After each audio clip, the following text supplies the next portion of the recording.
So Truman from Return to Reason is basically one of the smartest guys I know. If you have not yet discovered Truman and Return to Reason, I'm going to link all of his information in the description below, of course.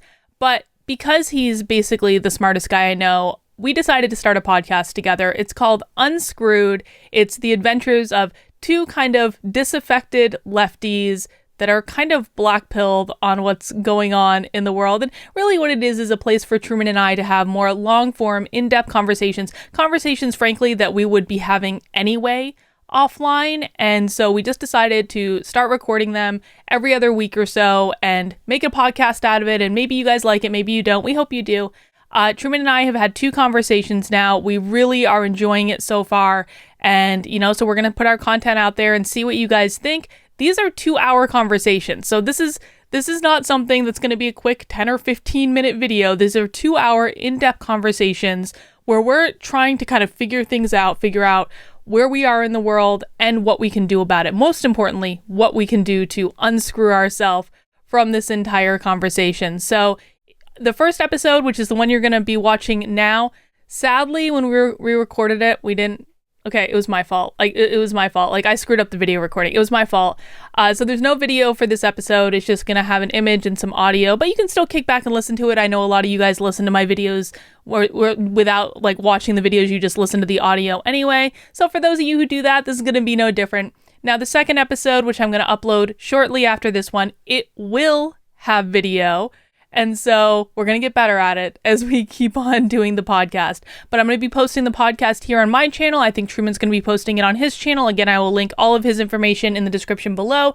Go join his locals community. If you aren't in my locals community, join my locals community. This is where Truman and I met, was through locals. And we're going to be doing this every other week or so. I'm also going to be putting it on all major podcasting platforms, so like Apple Podcasts and Spotify and all the different ones. And so you'll be able to subscribe to it on there as well. All right, guys, without further ado, let's jump into the first episode of Unscrewed. Hello, and welcome to the first episode of the Unscrewed podcast. My name is Carlin Burisenko. You can find me at kb.locals.com and all over the YouTubes and the Twitters. And I'm joined here with Truman as well. I'm on the Return to Reason podcast, among other things, and also at Locals and YouTube and all of those other wonderful platforms. Return to Reason. Excellent. And Truman and I had this idea for an Unscrewed podcast that we're going to do every couple of weeks of him and I talking about how the world is going to hell in a handbasket and how we're both basically a little bit black-pilled right now with the world. But I think we really want to get to a place where we see hope.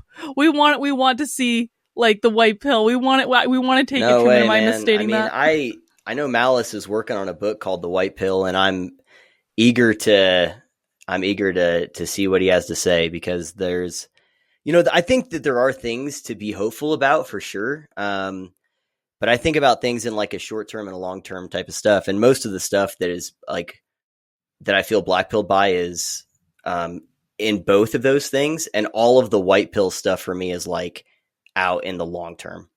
And so, yeah, there's things to be optimistic about. I think conversations like this, I think the fact that people are discussing things, and trying to work through it. I just don't know how much that's going to manifest in progress that's actually substantive. And so anyway, all that to say, yeah, I would like to be white pilled. I'd like to be optimistic. I'd like to say that the glass is half full, but I frankly am not there yet. But that's okay. It's all a process, right? So. Well, It's interesting that you mentioned Michael Malice, because I got to meet him birthday party the other day. I don't know if you knew this. I was at Dave's Rubin's birthday party, and I had actually left Pork Fest, which I'm sure we'll talk about in a second, to a day early, the Great Libertarian Festival in New Hampshire, specifically to fly to LA to go to Pork Fest. And I told the libertarians when I left, I'm like, I bet you Michael Malice is going to be there, and I'm going to get to meet him. And then sure enough, he was there. And I bring it up because one of the things that was very striking to me, you never quite know with some of these creators if they're going to be the same person in real life as you see kind of on YouTube or wherever. And he totally was. And it was just he had this very positive attitude. And I'm kind of like, man, is it like if Michael Malice, seeing kind of the world the way he does, has just like this overtly positive attitude and sees hope and just like is like it just feels good to be around. That kind of felt like a little bit of hope for me. I don't know. Well, It was yeah, reassuring. and I mean that's good. They have signs around here where I'm at that say like kindness, compassion, and optimism are contagious too. Which is after COVID they were making those signs. The one thing I will say about Malice being optimistic is that you have to think about what his end goal is, which is like no government, basically the collapse of like our institutions and everything into, where there's nothing left like other than just people doing their own thing. He tweeted yesterday something about how like in California, the state isn't going to pay for travel to other states that have whatever legislation that California doesn't like. I forgot. It was either something about race or something about transgender stuff. I don't know which, but Malice, he was like, well, the breaking apart of America is proceeding as planned. And I'm like, okay, so these are his white pills, are like, which honestly, I mean, I kind of understand it, but I guess my point is that, how optimistic someone is, and how much you should share in that optimism is probably highly dependent on what their goals are. Like if you wanted the Titanic to sink, and someone saw you and you're like, this is going great, guys, you might be like, I don't know if I share that perspective. So anyway, but all that's, I'm sure there's more to it than that. I'm mostly joking. Well, no, I think you actually bring up a really good point. And, it's kind of like I'm half on the whole, like, just acceleration of all the chaos. I'm like, I've got like 1 foot on that train and I feel like I've still got 1 foot off of it. And it's like, I remember on January 5th, I did a show on my channel where I said, like, I just want as much chaos as possible. And of course, the next day I got as much chaos as I could handle. I was like, okay. I was just kidding. That's enough. And now, like, I'm kind of back to the, you know what? Yep. Let it burn. And maybe if all the institutions get burned down, maybe we'll be in a position to actually build it up. And, it's actually funny. At PorkFest, I got kind of like a white pill moment. And I don't know, I emailed with Corey DeAngelis about this a little bit, and I haven't seen the hard data on it, but one of the state representatives in New Hampshire told me that there are 3 schools in Manchester, New Hampshire, which is like basically like one of the largest school districts in the state. And they're consolidating into yeah. Well, I think no, maybe like high school. I'm not sure exactly. It must be high school. Yeah, like 3 different high schools. But they're consolidating into one school because so many kids have been permanently pulled out of the schools that it just doesn't make sense for them to have 3 different high schools anymore. And the number that the state rep gave me was 27% of students are not coming back. And I was like, and again, Corey DeAngelis seemed to think it was like closer to like 9%, which is still pretty good, to be honest with you. So I haven't seen the hard data to confirm this yet, but I was like, holy hell, like a state representative is telling me that almost 1/3 of students are not coming back. And because of that, they're consolidating from 3 schools into 1. I got to be honest, because I kind of want the school systems to just like the public schools anyway to crash and burn. That was an optimistic moment. And it's one of those things, and I think we talked about this in the last Ember, where there's control burns and then there's like wildfires, right? And so, when I was driving, this a couple weeks ago, and I'm seeing smoke coming from, and where I live, we get like forest fires like pretty bad. And so I'm seeing smoke and I was like, holy crap. And then they literally had signs up that said planned burn, do not, don't call 911 basically. And so my point is that if there's a control burn, if it's part of the plan, like this is a thing, we need this to burn, but we have sufficient boundaries around the damage, right? Like the damage is exclusive to the thing that we need to burn so something can replace it. That's fine. But I think that I think it was Kevin who said this, was okay. Is it a control burn or is it a wildfire? Because a lot of these things with institutions, it's like it spreads to other things. And, when it comes to the accelerationist stuff, like for me, I see things physically and then also, I guess, like more So K through 12, it exists as a physical, those are physical schools, kids in physical locations. But for the idea of K through 12, like as an institution to also collapse. So what you're talking about there is an example of that district is experiencing like a bit of a control burn where it's like parents are pulling their kids out. But we need the idea of like the federal government dictating education generally to also like go by the wayside. And like for me, I'm thinking, okay, look, if states want to do some of these things, fine. Like I look at it in terms of, okay, what are the boundaries for some of the burns? Okay, certain states, I guess, although there are good people there, it's like I don't like seeing that. Cities, I'm all for it. Like Portland, do your thing. Like that's fine. Go nuts. I'm okay with it. Like I like the examples to be there to point at and be like, yeah, let's go do that. Why aren't we doing that everywhere? But it spreads to other places, right? And so that's the thing that I think is what worries me is that we just don't know. I don't know how we can execute some type of containment or allow it, like effectively, I don't think we can, or allow it to burn without it taking so much with it that there's just not a lot left I guess, to be occupied to rebuild or to utilize afterwards is my point. So I don't know, but like an example of the accelerationist stuff that I'm all for. So the K through 12. And then there's the thing about the Olympics. So there's the bodybuilder or weightlifter from New Zealand that's a transgender male. And I've seen people who are like, oh my gosh, like this is so horrible. It's like, yes. Oh, I agree that this is not a good thing. Transgender female. I said transgender. Transgender female. We're not misgendering. I thought I said transgender. No, you said I'm sorry. transgender male. Transgender female. No. So a biological male.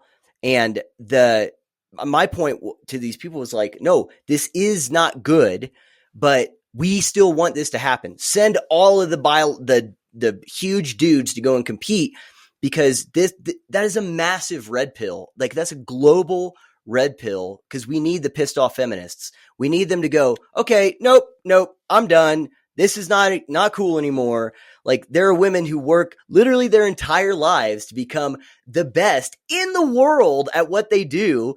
And so then to go and be beat by some biological dude, it's like, no, we need that to be there so people see like the consequences of their good intentions. So that's an accelerationist thing that I'm like, yes, the K through 12 in some of these areas. Yes. Although there is a lot of asterisks there of like, I don't want the way that they burn to be like teach more, like bad, like propaganda bullshit, So anyway, does that make sense? Like there are ways that I'm cool with it. There are other ways where it's like, yeah, but the fire spreads to these other things too. Yeah.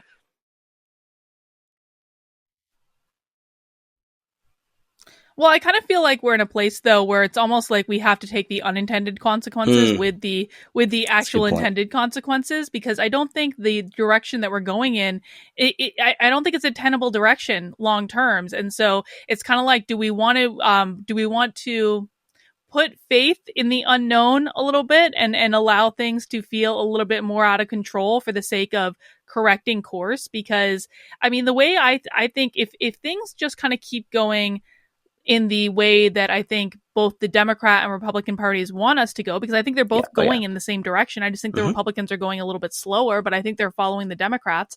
Like if we continue to go in that direction, that is the worst case scenario. So it's kind of like, I would almost rather take a chance that there might be some unintended consequences that we kind of figure out and work our way through, as long as we can like pull things back from the direction that they're going in. Because I just like, that is not a tenable option. I think we're headed towards just more authoritarianism on both sides. I think both sides are in on it. I think that both sides have exactly the same people that they are trying to please at the very top. Not to sound conspiratorial, because I'm not a conspiracy theorist, but if you look at their behavior, if you take their words out of it and look at their behaviors, they act exactly the same. They might do it sometimes for different reasons, but they act exactly the same. And of course, there's like exceptions to that. Like I could point to someone like, Rand Paul on occasion will kind of break things up a little bit, but more or less all the politicians act the same. And that to me is like, we're heading off a dang cliff. And that's kind of why, that's one of the reasons to kind of go back to the idea of being black pilled. That's one of the reasons I'm a little bit black pilled at the moment, because I think that the vast majority of the elected leaders in this country do not have the interests of the people in mind when they're making decisions. And I think that the fact that the people continue to vote for them time after time after time after time again of being stabbed in the back, and they just keep voting for them anyway, the will of the people is not there to change. And I could take piss poor elected leadership if I thought the will of the people was there to change it. But I think what a lot of people do is they say, oh, we're going to primary everyone. Well, then they never actually get off their butts and do it. Yeah, you know and I think that's a good point. There's a few things there that are like, one of them, you said the unintended consequences, like, so the thing that, so Kevin and I are doing this book series over the Road to Serfdom, F.A. Hayek's classic work. And the chapter we did last night, chapter 5, it was, I think it was Planning and Democracy or something like that. And one of the things he says, Hayek says in the book, is that basically the government can only plan for so much, and you just have to let things like up to chance. You just have to, like, you can't try to micromanage everyone's lives, and you just have to allow chance to happen. And sometimes it's going to have consequences you don't like, but the alternative is way worse. And so I think that what you said there seems like very much in a similar vein, where it's like, my dad, one of the things he would always tell me growing up is, if you always do what you've always done, you'll always get what you've always got. And so I think that applies in, pretty much every area. And that includes it with politics. And, to what you said of like, I would be cool with this as long as it was the will of the people or something like that. Like, it's like, I think most people, again, to reference back to, Malice always quotes the guy, oh my gosh, the H.L. Mencken, from the early 20th century, who said people don't want to be free. They fundamentally want to be taken care of. And I think that's true. And that's probably one of the reasons why people were okay just having these swamp monsters run their lives. And I think I'm with you, that I would be okay with that as long as those swamp monsters were only running their lives. Like, it's like, piss in your pool all you want. That's fine. Just don't piss in my pool. And so that's what's happening here. And you're spot on. That's the old saying that American conservatism, at least, is just progressivism driving the speed limit. It's always going in the same direction. The example, Ruben had like a call-in thing, I don't know, maybe like a year and a half ago, for people that were from his locals community. And I was one of the people that got to ask him a question. And the one that I asked was, I said, it seems like, people are talking about these crazy progressive, like, Bernie AOC stuff. And I said, it seems to me they're just counting by bigger digits and increments, but they're all counting in the same direction. Like, if this group is counting by twos, if the Republicans are counting by twos and the Democrats are counting by fives and the AOCs and Bernie Sanders are counting by tens, like, they're still all counting in the same direction. Like, one of them just going to get there a little faster, but that doesn't, you know what I mean? And so, like, I think there's something to that they all, like, I was looking at a graph last night about government spending as percentage of the GDP, because I thought it would kind of go up like this, but it has its ups and downs. But I mean, last year, the government spending as percentage of our GDP was like 44% of our GDP was government spending, which is crazy. And it was that it was just under that in like 2009. And even if you go all the way back to, I think the chart went back 50 years. So it went to 71. Even then it was like 36%. And so, like, not to just make this all about government, because like people are what enables the government that we have. And so you have to change society if you want government to change. But the point is that, like, the will of the people isn't being done, but also the people don't have the will to do anything about it.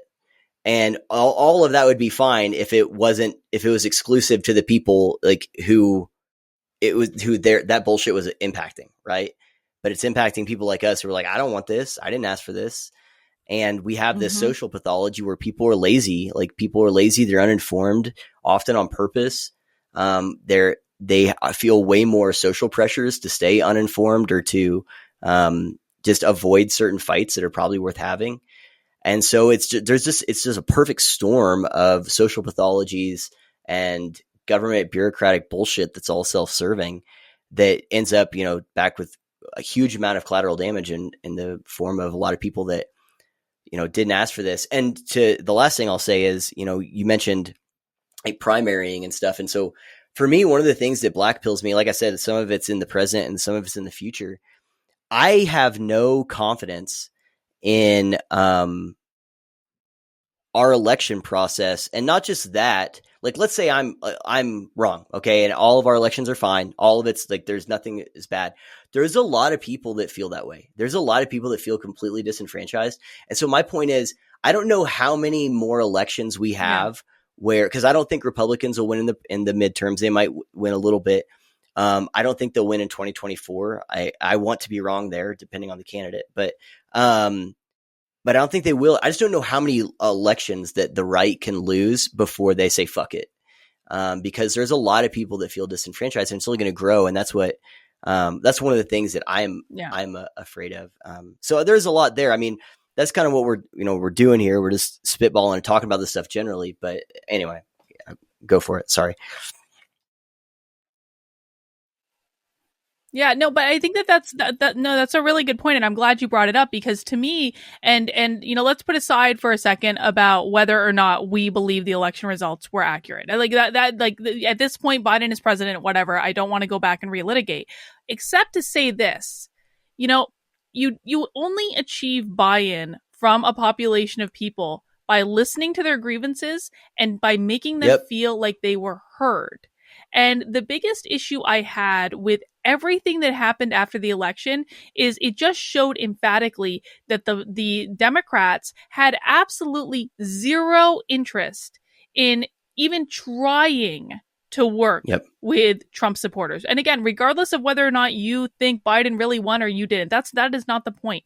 What needed to happen is for them to have a process where they could feel like their grievances had been heard. And that never happened. And not only weren't they heard, but they were banned off of social media for even daring to bring them up. And I truly believe that this whole process of just ignoring 50% of the population. I'm sorry, Joe Biden ran saying unity, unity, unity. He was going to be the unity president. And then he goes and ignores and demonizes 50% of the population and doesn't even try to make it seem as though they're considering that there might be a different perspective in this. That was one of the most piss poor leadership examples I've ever seen in my life. Anyone who's ever been in any sort of manager or leadership position knows that in order to get people on board with what you want to do, even if it is different than what they want to do, you have to listen to them and you have to make them feel heard. I mean, Patrick Lencioni writes about this in his book, 5 Dysfunctions of a Team, and which is like one of the seminal management books that if you work in a company, like you need to read this freaking book, 5 Dysfunctions of a Team. He talks about buy-in being the process of making people feel heard, considered, and understood within the context of a decision, even if you end up making a different decision than the one they want. And that was fundamentally ignored, and it continues to be ignored today. And so I do agree with you that I don't think the right is going to win. I think the only way that the Republicans win in 2022 is because of the economy and because of gas prices. So like inflation and gas prices, and we'll see how the economy is going. I think that though, if that's all going in the direction that it's currently going in, which is to say not very good, I think the Republicans do have a good shot of making some gains purely as a backlash to having to pay $7 a gallon at the gas station. Like no one wants that, right? Otherwise, I think they're absolutely screwed.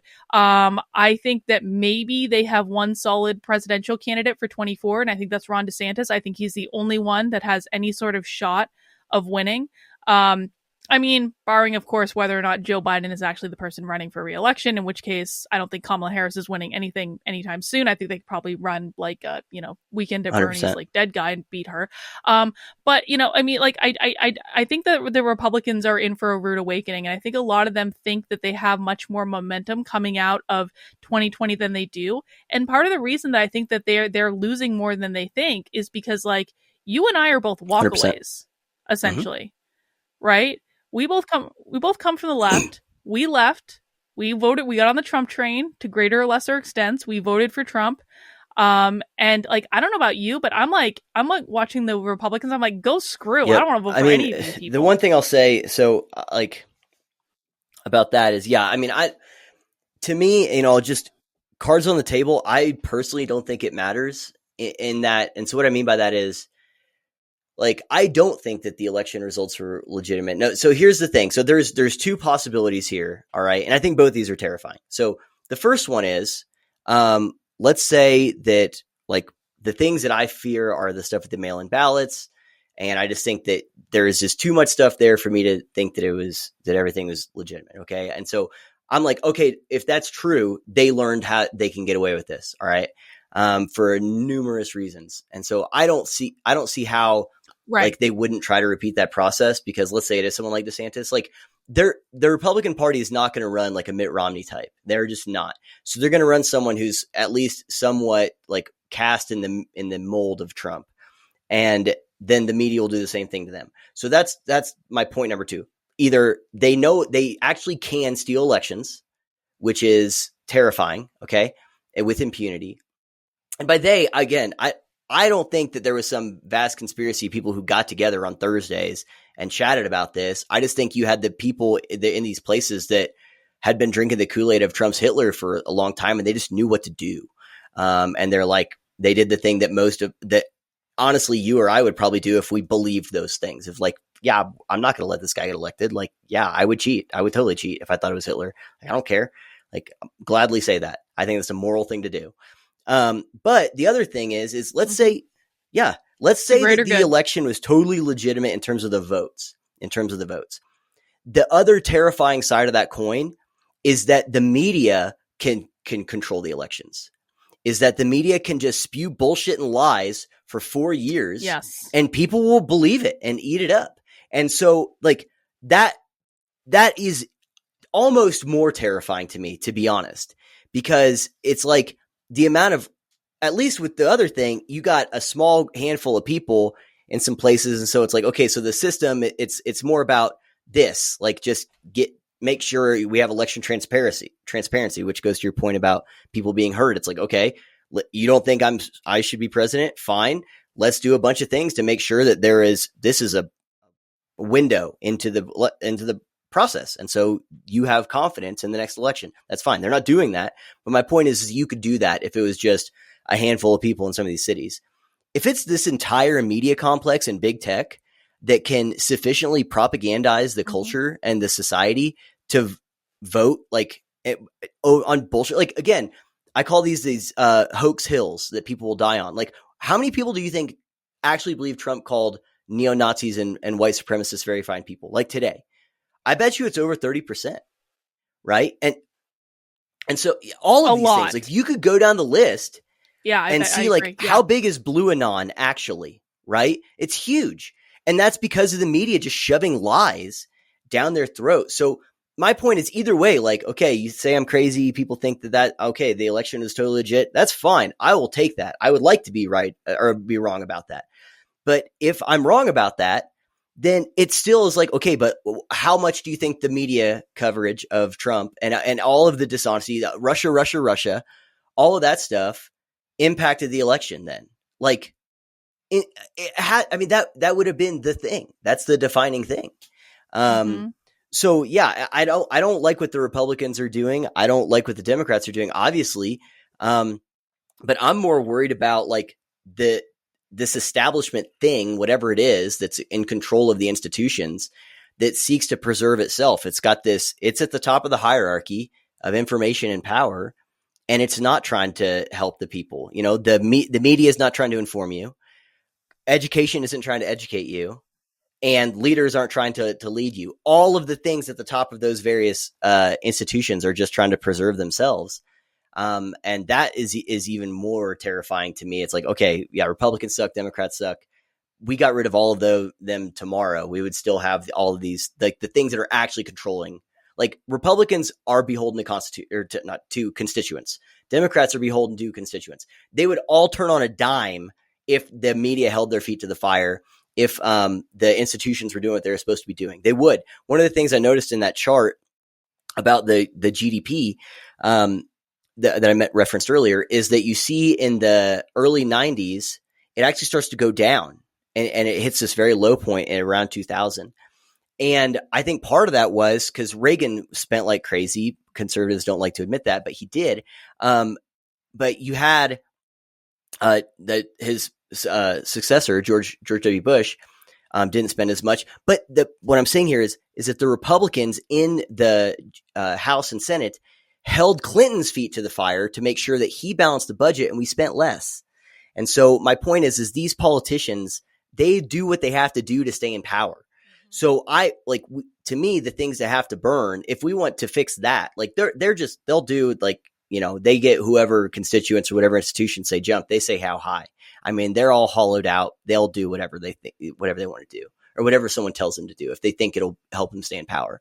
But it's the media and the higher ed and tech that it seems to me is like way more of the thing. Because also, and this is the last thing I'll say, like, why do you think someone like Nancy Pelosi or someone like Joe Biden or whatever, like they mirror or parrot so much of this woke crap because they think that's what constituents want to hear.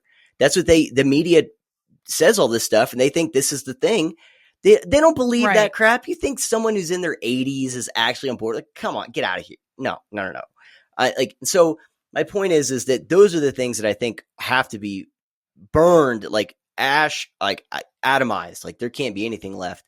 And that's the way that let's say politics is redeemable. I'm not sure it is.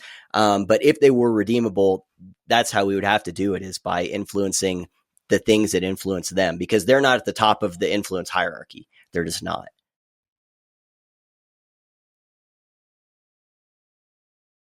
Right. No, I totally agree with you on this. And I kind of think, I agree that the more scary notion is that the media and big tech influence this election than I'm far more afraid of that than I am of like actual election, shenanigans or whatever you want to call it. Because the thing of it is like, let's just say for a second, there were election shenanigans. There are different processes playing out in different states right now where they're figuring out what went wrong. Some states are passing laws against it. It's not a perfect system, but at least there are people making changes. And if that was the only issue, was election shenanigans, I could kind of see more hope in that, at least from a long-term perspective, because there are people working on different things. Okay. But I agree with you that the much larger problem, yeah, it's a solvable problem. It's not solvable in like the near term. It's not like a snap your fingers and it's fixed problem, but it's a solvable problem in the way that our system advances. But when it comes to the media being highly cognizant that they can control an election outcome, or big tech experiencing no repercussions on just banning anyone at the drop of a hat for any reason, even though that is blatantly against Section 230. I'm sorry, it is. And like that is a much scarier problem. And the fact that no one is willing to rein them in. I mean, listen, like one of the moments for me that I just thought was so indicative of how bad the Republican Party is when this study came out that said that hydroxychloroquine and zinc is actually really effective at treating COVID. And what was it? It was like significantly more effective in terms of keeping people off the respirators. I may have misquoted that, but it was some sort of study that says this really does have a significant impact on COVID. And I remember back to when that black, I think, Haitian doctor, started coming out during the very early stages of the pandemic. And she was very passionate about like, I use this in my clinic and it works. And I have had no deaths in my clinic. And she was vilified by everyone. Anyone who posted that video anywhere was like blocked or banned or taken down or any of these things, absolutely vilified. And then we find out over about a year later that she was 100% correct. Now that's bad enough that someone was vilified over something that turned out to be correct. But here is the bigger evil. Where were the Republicans to say big tech banned a lot of people over this exact issue? Big tech, like you were banned off Facebook, you got banned off Twitter for even suggesting that hydroxychloroquine might be an effective thing because they all hated Trump so much that they took something that was a generic drug that is very cheap to get a hold of, and they absolutely just vilified it and made it this evil and just lied about it. And there was absolutely no reason that drug couldn't have been used in consultation with people's doctors, of course, because there were some side effects, but it was a known quantity. It was something that was understood. Why didn't every single Republican, and I'm particularly talking about Ted Cruz and Josh Hawley, who have run on opposing like what big tech is doing, why didn't every single one of them come out and say, you blocked and banned thousands of people for sharing this information? It turned out to be correct. What are you going to do about it now? This was one of the most overt cases that I've seen of just actual evidence that big tech is wrongfully setting the narrative, and the Republicans did nothing. They did nothing. And it's just like, if they aren't going to speak up on issues like this that are so clear cut, then what are we doing? What are we doing here? Or is this a serious discussion? Because I don't think it is. There is no pushback on the media. There is no pushback on big tech. They can do whatever they want. Maybe the only bright shining spot that I see in this is that people are starting to trust them less and less and less. So like less than half the country, I believe. I think the last thing I saw was something like 36% or something of people trust the media. Sorry, go on. Go ahead. Okay. No. Who's what you're saying? Is this the like, media? That's what you meant. 36% trust the media. Okay. Yeah. Yeah. Like the mainstream media. Yeah. So I have a few thoughts on everything you just said there. So that I think that is a bright spot, kind of. So I'm just going to go down the list because you hit on a lot of things that I think are all like strings that go to a lot of like really important like meta things. But so the first one is that thing with hydroxychloroquine. I mean, that's what Brett Weinstein just experienced with doing the ivermectin thing. His channel just got demonetized on YouTube, which at this point I think that like. Well, is it? Crazy. I mean, this is what they do. Like it's one of those things that you're like, of course they did. And so, Brett, like he tweeted out something that, oh, this is like half of our family's income. And it's like, well, Dave Rubin's been telling you that you should probably get on an alternative platform for a while now, So at this point, it's like, dude, you knew, And so, and what was funny is that when actually, I don't feel sorry for him. Well, I feel a little sorry for him, but not I much. started to go on a tangent about something else there, but I might mention it later because there is something that frustrates me about like some of the intellectuals in this space. But anyway, so I mean that's the same thing that happened there. In terms of like the Josh Hawley and Ted Cruz and them, I think that I don't want to say they've done nothing. I think that they might not have piggybacked on that example. They have, they brought those people in front of their committees and interviewed them. It's just that the thing that they would have to do is repeal that section, 238 or whatever it is that gives them immunity from this stuff. That makes it like, well, no, you're a publisher. And so like, because they're acting as a publisher with the impunity of a platform.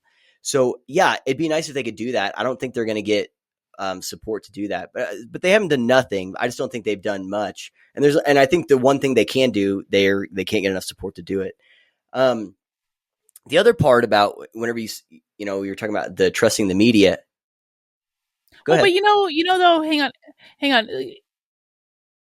Though, like Fair they enough. could have at least made a statement. Like Sure. they could have released a statement saying, this is nonsense. We caught you in the act. Like, I mean, to me, that's like, I think we can all accept that, listen, they don't control things. They're not in power. It's probably going to go nowhere. But you can at least send a GD press release. Yeah, you could at least tweet about it. No, that's totally fair. That's totally fair. Or tweet. Yeah. Fair enough. Yeah. So, but the other point about what you said about the people trusting in the media going down, I am dubious, or I am not dubious. I am skeptical of those types of polling data because I think they don't mean what people think they mean. So like for me, for example, like what does it mean there? What do you think that they mean when they say that? Right? Like, what are they thinking about? So, because the real world examples I know of is I know people who are on the left who say, yeah, CNN is insufferable still. And they'll be like, yeah, what has happened to CNN? They just become a partisan thing. Thank God NPR and the New York Times haven't done that. And so, and it's like, no. So that's my point is it like, you're right. We don't know how they're conceptualizing it. And there's other Pew data. So I went through this. Oh man, I don't know. I made a video. I don't even remember what it was about, but I think it was something about information. I think it was the one actually, are we gaslighting each other? But so it's almost exactly 20% of people on the left and almost exactly 20% of people on the right. I think it's like 18% in one and like 20 on the other. I don't know. But anyway, who they get their news. So they're news consumers who get their news exclusively from their partisan sides. So that's 20% of Democrats, that's 20% of Republicans, right? So that right there is about like what, I mean, you're looking at, that's about 10, 20% of the population right there. And then there's others who were part of a different thing that said that they get, oh man, I'm going to get these numbers wrong, but I'll be wrong in the right direction. It was about another 20 to 30% who said they get their news exclusively from social media. And so it's like, which is an echo chamber also. So if you're on the left and you're getting your news from social media, you're getting it from a leftist echo chamber. Same if you're on the right. And so like my point is that if someone says, let's say someone talks to a person who's like center left, you know, a very smart person, you know, crypto woke or whatever thing. And they say, hey, do you trust the media? Do you trust the media? Depending, they might say yes, they might say no. They might say, well, no, I don't. You know, they're liars or biased. And it's like, well, yeah, but do you trust NPR? Well, yeah, of course I trust NPR. That's not the same, you know? And so like, I had the same thing where I was talking to, it was like one of my parents about the same kind of thing where they were like, I think it was my dad who he said, I try to get, because he was talking about CNN. And he said, you know, I try to get my news from like 5 different sources to make sure that I'm getting like all these different perspectives. And he was like, so I go to the New York Times, CNN, NPR, I think the Kansas City Star and the Wall Street Journal. And I said, you're getting them from about 4.5. It's like a 4.5 to 0.5 ratio there. Like the Wall Street Journal is okay sometimes, but like all the rest of those are going to be saying the same thing. So my point is that, yeah, I think that it's good that there is some distrust happening there, but I think that what is happening is, so the way I conceptualize it is, Dave Rubin, this is actually fresh in my mind because he did a video yesterday where he was talking about how I guess like Jake Tapper's show decreased by like 75% in viewership from like a spike in January. And so he was, poor Jake. And so Dave was celebrating that. And I'm like, okay, that's good, but we don't know what that represents. If all of those people just went and started watching like Rachel Maddow or Brian Stelter instead, like what happened? You know what I mean? And so like I think that it's probably not as good. Yeah. Like what we need them to say is, I'm not watching Jake anymore because he's full of shit and is partisan. And also so are these other people like that, like shifting from one source of propaganda to another is not like the thing. You know what I mean? And so anyway, and I hope that it is like wide scale people saying all of it sucks. Right. But I'm not convinced that that's the case.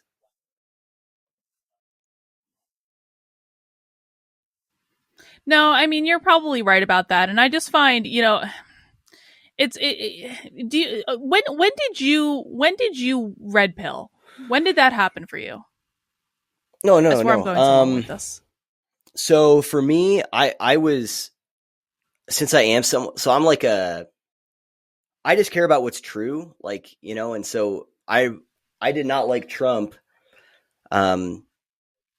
But I would say like the big red pill stuff for me was whenever I was hearing people in the news, because I was following the election and the primaries and stuff really closely, when I was hearing them say things that I knew weren't true based on like videos. Actually, you know what's funny is isn't it Brandon Straka who says that the mimicking a handicapped reporter was like one of the main red pill things for him?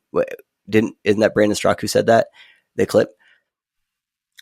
Yeah, that was him. That was a big one for me too. That was him. Was I saw someone showed a video of like, here's Trump actually doing this with a bunch of other people, and I was like, oh, okay.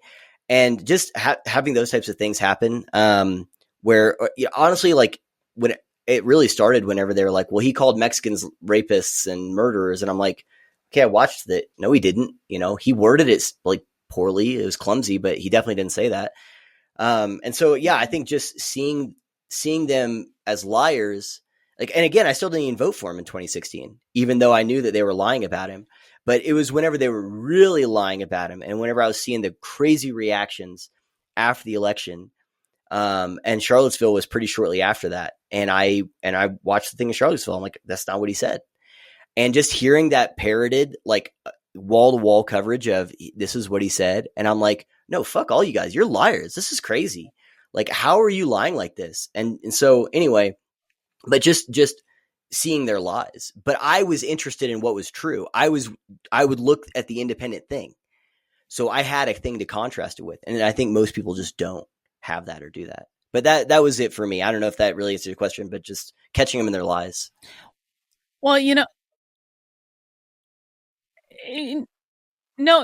I think it does definitely. I mean, so what I heard is like you were like early on in like the 2016 election just because it was so, and shortly thereafter because it was just so blatantly obvious. And I think back to where I was at that point, and I think it's interesting that you said that you were interested in the truth and you would like purposefully seek out that independent perspective.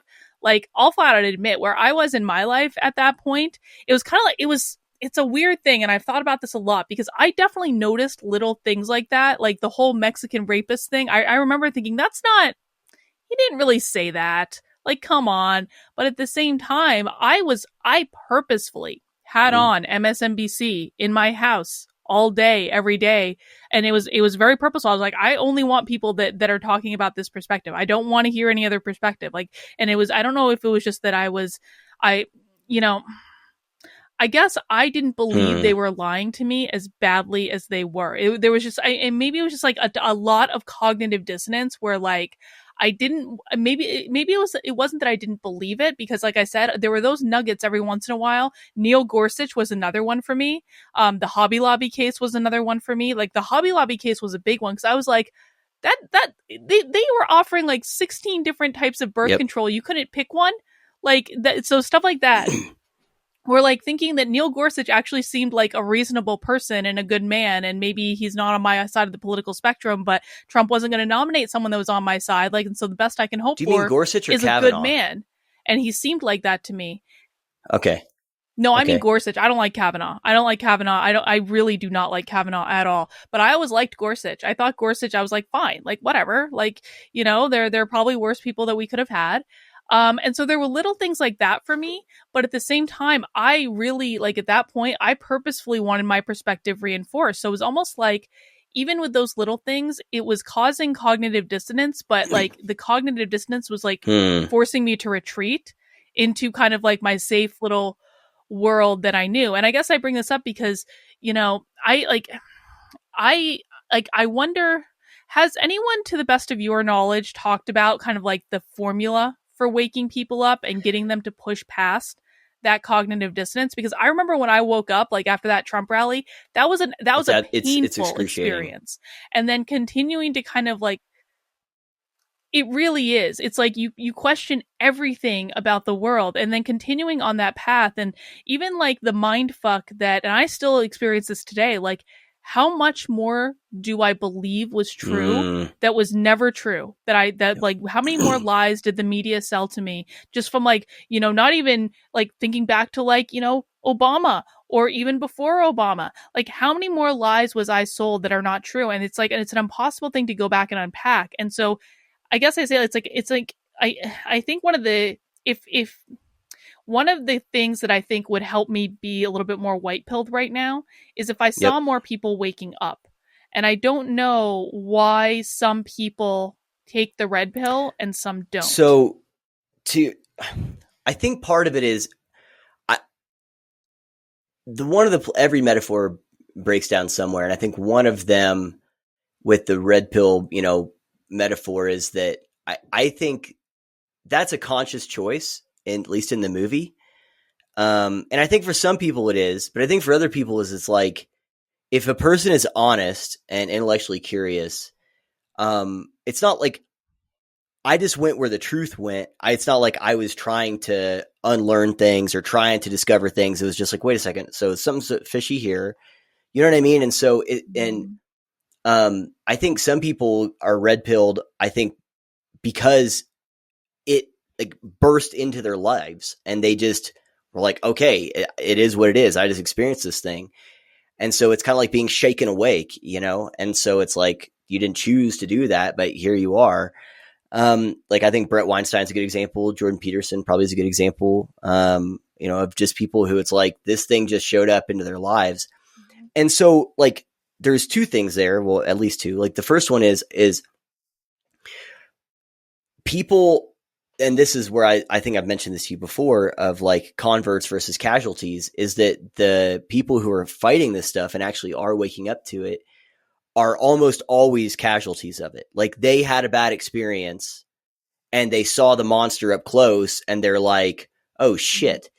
And so like but the way that happens is by the expansion of power and the expansion of this stuff into people's lives, which is, it's another way of saying like, as this thing gets stronger, more people realize that it's bad, but it's like, okay, but like it's doing damage as that's happening. Like that's not a good model for, trying to accumulate some kind of pushback against something that's destroying us. Like any army that all of their recruits were wounded soldiers from the other side, like that's not a good method of recruiting. And so like we need to have a way to make converts and not just accept casualties, and this is actually, I think that like, I don't really like, I won't say I don't like, I would say I don't agree with a lot of what Ben Shapiro does, but there are people like Daily Wire people, I think that they're, not all of them, like I like Jeremy Boring a lot actually. But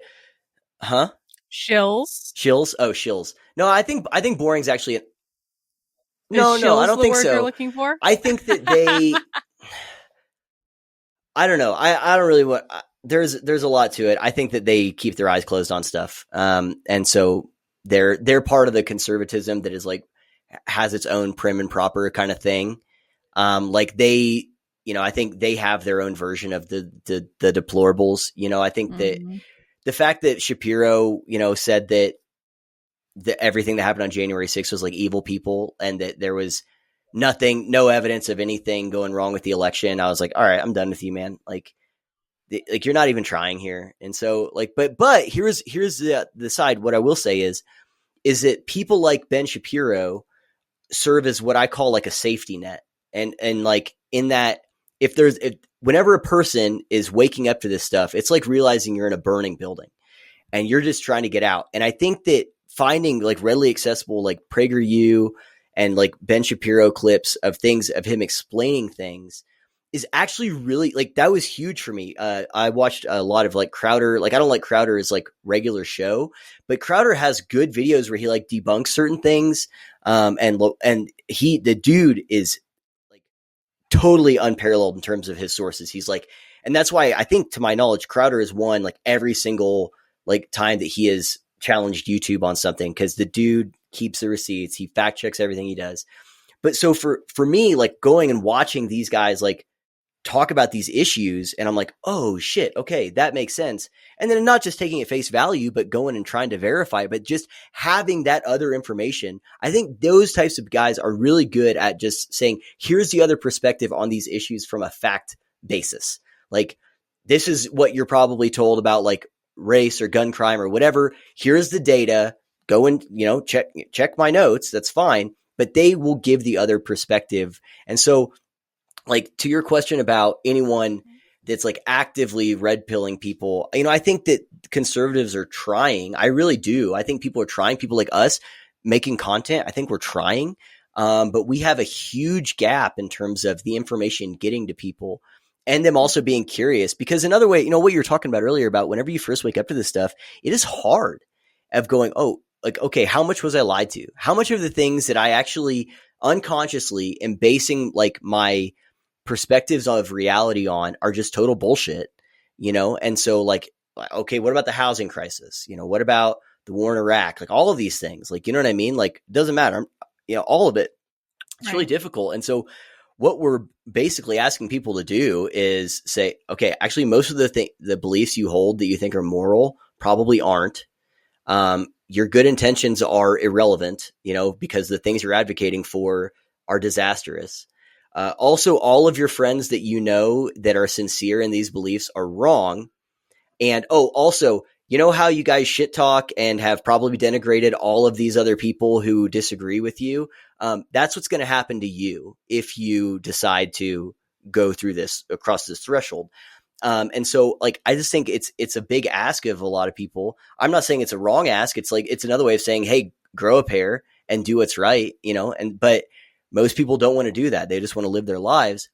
And so, but I think that there is the fact that there is a lot of resources to help catch people after they do have like some type of moment where they're asking questions. Because another way of wording this is like, are you going to continue to accept what you're told, or are you going to start asking questions and try to investigate other like methods of answering those questions? Right. And so I think there's a lot of places that are helping people answer those questions. But it's not the same. I don't know what the answer is, but this is a thing. I mean, I know I'm pretty sure I've talked about this before. Like, we've got to figure out how to make converts. We have to figure out how to make converts. Like, there has to be a way to do this. That was why I told you, like, I think I texted you a while back about the civil rights thing. I'm like, okay, can we copy the civil rights movement, in some way, in terms of like helping people get eyeballs onto the immorality of what's going on? Like, I don't know, but I think we have to think of something that is different from the model that we have in front of us. Anyway, I mean, I don't know where you're going with that in terms of like the red pill stuff, or if that answers your question, but. Well, no, I totally agree with you. And I think this is kind of, we're kind of talking about making converts being the thing that might like help us unscrew the situation. Right. So that kind of worked out nicely. But I mean, the thing that I'm learning now is that, I'd be interested in your thoughts on this. As hard as it was to wake up for me, I felt like before the election, I at least like had a home in like the whole MAGA thing that was going on, because it was kind of like for people who, for people who haven't experienced it or don't understand, like MAGA is not just like old fogey Republicans and conservatives and all. It is like a mishmash of people from like all of their walks. There are a lot of liberals in the MAGA movement. There are a lot of, there are LGBT people in the MAGA movement. There are like, minorities in the MAGA movement. It's like all these like kind of people that come from different points of view, different walks of life, but that are kind of like over the bullshit. Like that, those are the people that are in the MAGA movement, the people that are red pilled, the people that maybe they didn't agree on everything, but they saw what was going on. And that to me, like between that and Walkaway, that felt like a home before the election. I was like, okay, maybe I don't agree with Republicans on everything. And God knows that's true. Maybe I only agree with them on 50% of things, but you know what? They've got this big tent thing going on. It feels really good. There are people from all different perspectives. And, that's kind of what I think really helped me through 2020. Well, after the election, this all changed. It all changed. Like, I feel like the whole MAGA thing completely fell apart. The Republicans went back to being the party that I always hated to begin with. And now on top of that, like, it seems as though the entire Republican strategy is just, everything that Joe Biden does is bad and AOC is stupid every couple of weeks, or some big AOC flare up. And it's like, you know what? I could have made converts with what it was like before the election. I don't know how to make converts of what's going on right now. And the thing of it too is like, and I understand that my perspective is a little bit unique in this, because God knows not everyone should be out in the public as much as I am. That's not something that I don't even want to do it. So I totally understand like why a lot of other people don't want to do it. But like for me, seeing, as I started to talk about these issues and talk about where I thought the Republican Party was going in the wrong direction and why, and I feel like I've always been perfectly reasonable in my perspective on here. I feel like I've always, tried to say like, I don't think this is everyone, but this is the wrong direction. You guys are going to piss people off. You're losing people like me. Well, who are they directing their anger to? They're not directing their anger at the party leadership, which they all hate, by the way. The GOP all hates their party leadership. But they're directing their anger at me for pointing it out. And I'm like, if this is the road you guys are really going to take, is you're going to be angry at people who are not unquestioningly staying on your team. And it's almost like they thought that I'm kind of thinking this through as I'm saying it out loud, but it's almost like they really thought that because I left the Democrats, that I would automatically default over to the Republicans and not change no matter what.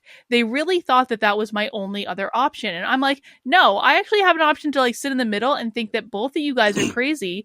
And maybe I'll go hang out with the libertarians a little bit, because at least they're doing something interesting right now, which is a totally different subject. But like, I am not going to default over to the Republicans no matter how much I hate the Democrats when you guys are screwing up.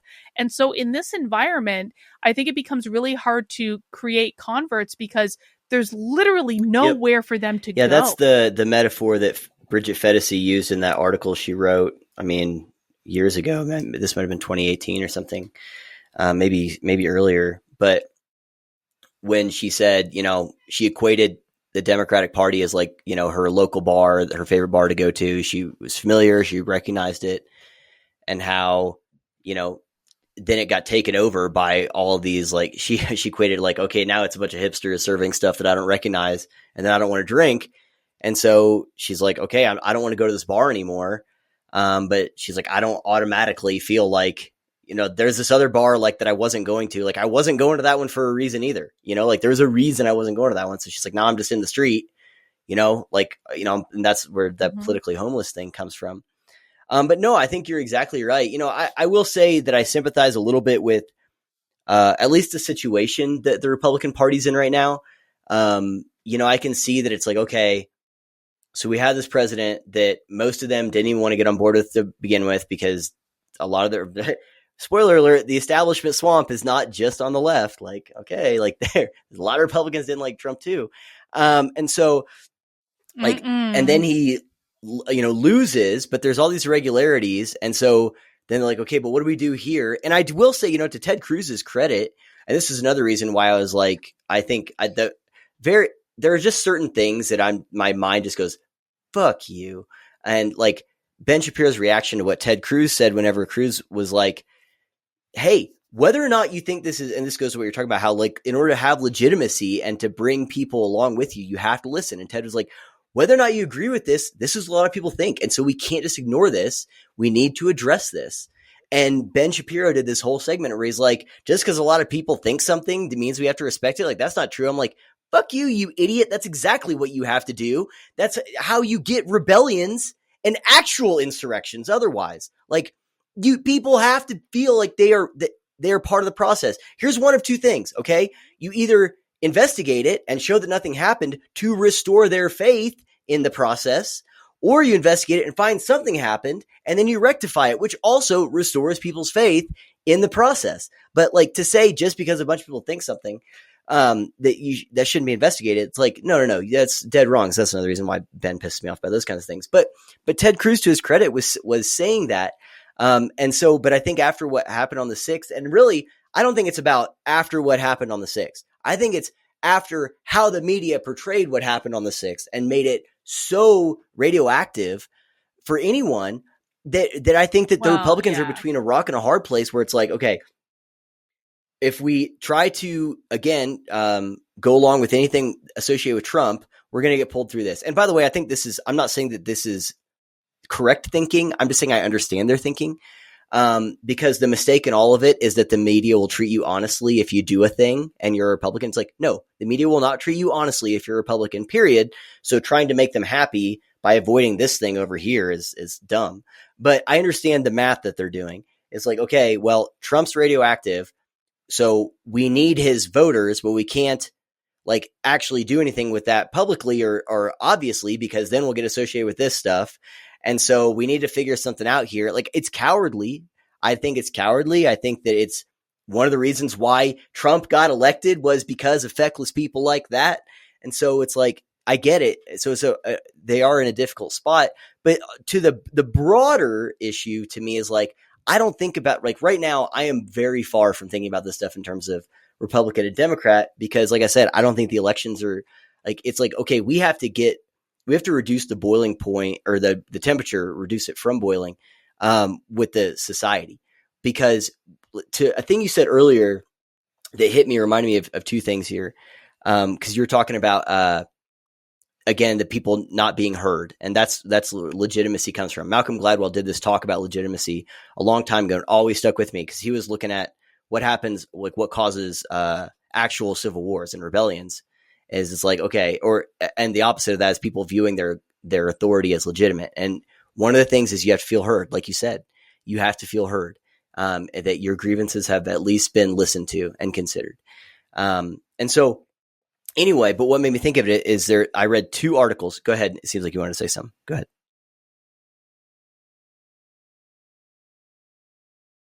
Well, no, I was going to say, like, I actually think I disagree that the Republicans were put in a rock and a hard place. I think the Republicans made a piss poor choice in terms of how they dealt with the aftermath of January 6th. I really do. And I think that they had an opportunity to, again, stick up for the people that put them in office. And I feel like almost every single Republican, to include conservative media, absolutely threw the voters under the bus. They threw them under the bus because they didn't have the temerity to stand up and say, this was not an insurrection. Yep.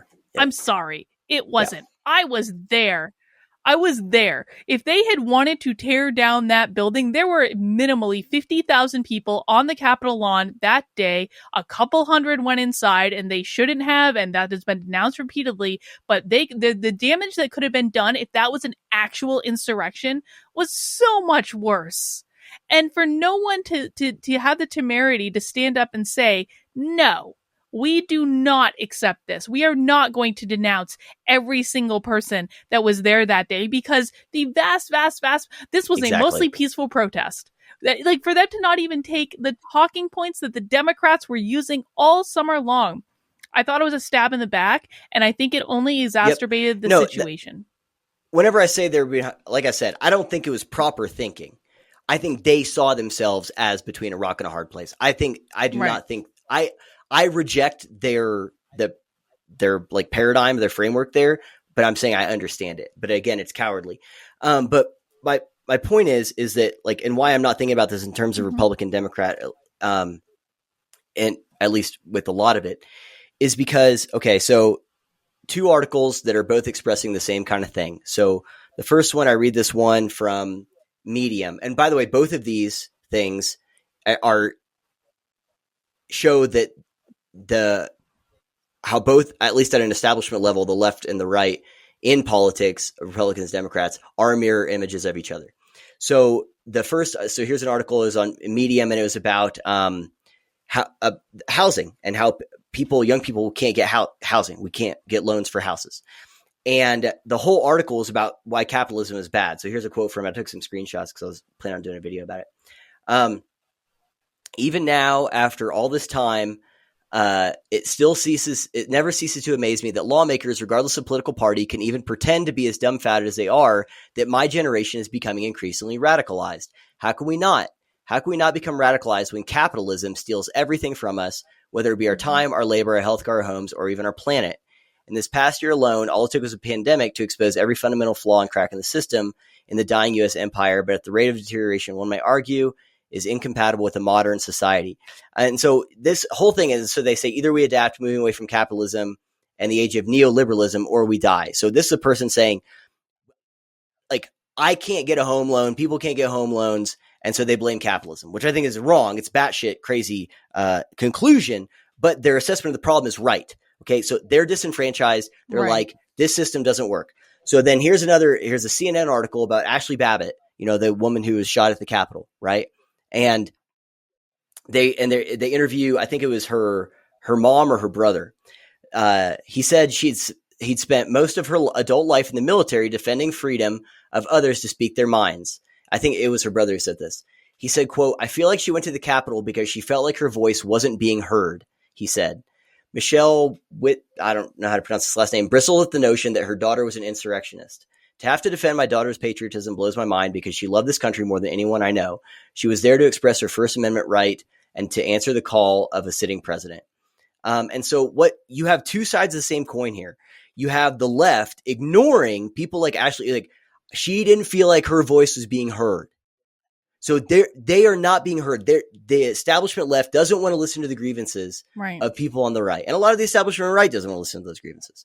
Or at least they think it's too radioactive to. Again, like you said, it's not a rock and a hard place, but they see it as that because they're cowards.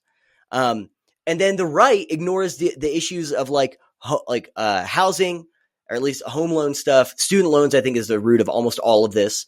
Ignores like issues of student loans. And so then you have people being radicalized on the left who are like, fuck capitalism. Yeah. And so like, that's what I'm thinking about is we are increasing of people on the left and right who are increasingly disenfranchised, who feel like the system doesn't work for them, who feel like it doesn't matter what they do. And what they have is the people that they think are leading their side are just directing their hate to the other side. They're not actually listening to their grievances. They're just directing their hate to the other side. And it is working as a distraction, kind of. But the problem is it's not a tenable distraction. It also doesn't know anything about the problems as the problems get worse.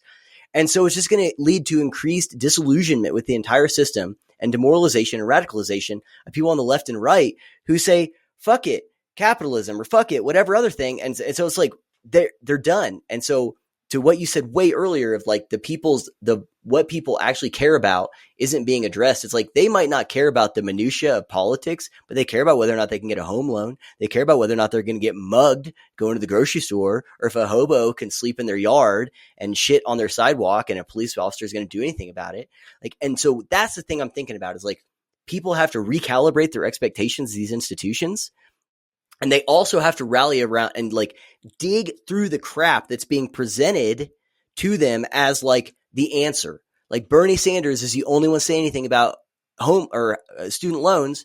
So he's the only one they're going to listen to, you know? And so anyway, my point is that too many people are frustrated, too many people, and they're frustrated for good reason, by the way. I'm not saying that I'm frustrated. You're frustrated, right? So it's like, but there are too many people who are saying this is not working and are going to be more and more open to radicalism.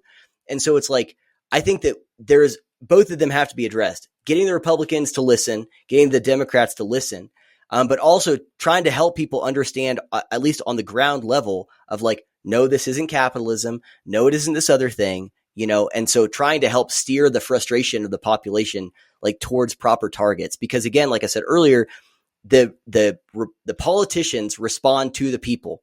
As long as their distractions of don't get mad at me, get mad at those other guys are working, then nothing's going to change. But I think we have to wake people up on a local level. I mean, I'm talking about like the population at ground level, grassroots kind of thing, to like, no, it's not capitalism's fault. And it's not this thing's fault. It's not that thing's fault. And to make that known to the people at the top. And so that's what I'm thinking about. I don't think we're going to be able to change Republicans or Democrats or anything else. But that's what I'm thinking about is like, how close are we to a total breakdown of society in America? Less than 10 years, in my opinion, if things keep going like this. I was going to say, I don't think we're that far away. I really don't. And I think, I agree with you that we're not going to change Republicans and Democrats because they're always going to follow the will of their voters. And this is something that I feel like I've just beaten this dead horse with the Republican voters. Like, because the Democrats aren't going to listen to me, obviously. I'm not even going to waste my time trying to communicate over there. They don't listen. They don't want to listen. I know I'm making broad generalizations. I'm sure there are some Democrats that really do want the truth and they maybe just haven't been provided an opportunity. Fine, whatever. But like, Republican voters, like, I feel like I've been trying to beat it into them over and over again that if you continue to vote for these awful politicians, they're going to just keep serving you up awful politicians to vote for. You're giving them the seal of approval. You're telling them that this is okay. You're telling them that this is what you want. And it's only when you say no to something does anything change. And the answer that I universally get is, well, they're better than the Democrats. They're pro-life. Like every excuse in the book to not do something. And I think that this is like, and this goes back to just, we're talking about like, the culture needs to change for the politicians need to change. Well, for the culture to change, the people have to have a will for it to change. And I just don't think there's the will for it. And it's kind of like, did you, so I know, like, like the short story Harrison Bergeron, right? Did you ever see the crappy No, I heard made for good TV things about movie? the movie. Someone told me that it was actually decently well made, but I've never seen it. Well, I shouldn't say crappy. Like it actually is like not the worst movie in the world. It's actually on YouTube. I watched it on YouTube. But there's this scene at the end of the movie where nice. Yeah, that's I'm gonna where totally I watched watch it. that. I mean, I don't know if it's still, but it was totally. But there's a scene, not to, give everything away, Yep. but like, I know you know the story anyway. So maybe for people who aren't listening, the story of Harrison Bergeron is basically about this society where they actually implement like equity, which basically means like if you're super smart, you have to wear a thing in your head that creates a buzzing in your head so you can't think as clearly. So they dumb you down because the goal is not to get an A in the Yep. class. The goal is to get a C in the class so that Lowering everyone can be on standards. that same level. If you're a really good athlete, you have to wear like weights on your legs, lowering standards so that everyone comes out equal, right? Well, there's this scene at the end of the movie where it's been unveiled to the population what's happening. It's been unveiled to them, like all of the things that they're missing out on, and they've been dumbed down for so long that it doesn't even register. It does, like, they may think it's all fine, well, and great, and they love the show and all this stuff, and then they go right back to where they were before. And that's what I fear right now, is that we're in a place, and I'm saying this for people on both sides, like, we're in a place where if you show them, like, listen, like, this is something that is possible, but all you need to do is to stop voting for assholes. That's literally all you need to do, is to stop voting for assholes. They're like, well, that sounds really nice, but the other side is worse, and so I'm going to vote for my side, and they're going to go right back to where they were before. And maybe like, and it's just, it doesn't even register in their brain that something different is a possibility. If everyone goes and does the different thing, then you change the culture. If people don't want to change what's going on, then that really is my black pill moment, because, I can scream and you can scream and we can beg and we can plead and we can show data and we can show studies and we can do all this stuff. But if people don't want to change, it's like, what can we really and do? that's exactly right. And like, why, for the most part, especially after the election, I was like, okay, I'm glad I live in a fairly red area. I'm glad I live somewhere where most of my neighbors are sane. Because the bulk of the country isn't that. And the way this is heading, in my opinion, is it's going to be dangerous to be like a free thinking person in a lot of places. And so, yeah, most people don't want to change. And so, like, I do think that, I'm trying to organize this. I actually think that they would be on board with it if there was sufficient social incentives to do that. So here would be an example. Like, how many people during the civil rights movement do you think actually felt like super strongly about getting rid of segregation? Like, I'm not saying that most people didn't, but like, That's a good I question. think that a lot of it was, they were like, oh shit, yeah, this is fucked up. And also, like, I would be an asshole if I didn't like say, yeah, we should probably get rid of that. But like, I'm talking about like on a personal level, like, we're like, no, this is wrong. I feel very strongly about this. I don't know. I mean, maybe most people did. I don't know. But my guess is if they didn't have a lot of interaction with black people, then they, like, I'm talking about white people, like, they probably were like, yeah, we should probably get rid of that. But, if like, I'm not going to be the person to go lead a parade either. You know what I mean? And so I think that we have to change the social incentives. And like, this is a thing, I'm like 4 years on this. We have to get rid of the moral high ground of the left, because the moral high ground is where they are able to derive perceived moral high ground and perceived consensus is where they're able to derive most of the power. And so, like, there is so much issues here where it's like, I think that people really would be willing to change and wake up if there was social incentives to do that. If it was like, no, hey, this is the good thing to do. This is the right thing to do. Like, don't worry about the facts and data that supports this decision, but like, you can feel good about yourself here. And also, you'll be validated as a good person, or a logical person or a reasonable person by doing this. Right now, that's the opposite. It's disincentivized. And it happens at all levels. Like, I was listening to, Bridget Fetisi. This is, I might be making a contrived, example here, but I don't think it is, was interviewing John Haidt. And I really respect John Haidt. I like him. I like The Colony of the American Mind. I think that The Righteous Mind is an amazing book. But he had this throwaway line about Trump, and he used the word lunatic.